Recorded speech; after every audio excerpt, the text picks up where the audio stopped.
thấy nakin nakat di panak le na bay dong nak long te kan hu le kan thấy mi na hi til thalau thong pang cha long te và lấy bi a him ti lâu bất chân dia bang a ro nak chan an nai chang na tharau cha sung chan lun na ngei chang mo dai thang inum la krirat nak chan an nai chang a chan liu tim cha li ran ring te mau ngei tu Giêsu ngak u si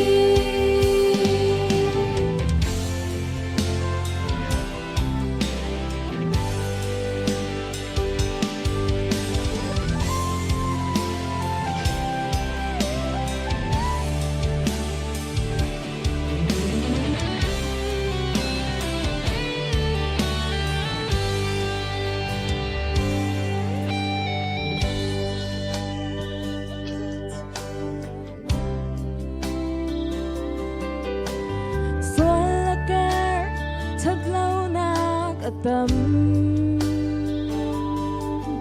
và lấy rô nạc chan an nai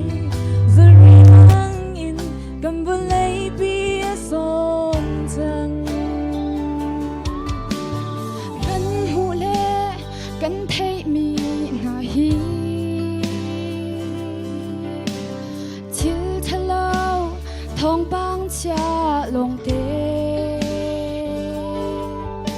lại bị him đi lâu bất chân dia bang ro nak chan an nai chang na tharau cha dung chan lun na ngei chang mo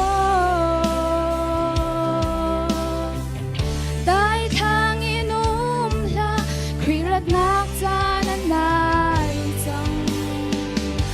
chan liu tim cha li ran ring te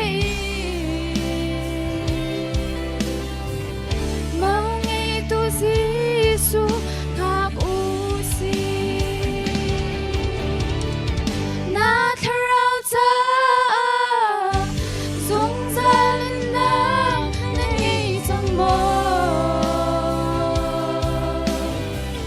dai thang inum la krirat nak chan an nai chang a chan liu tim cha li ran ring te mau ngei tu Giêsu ngak u si a chan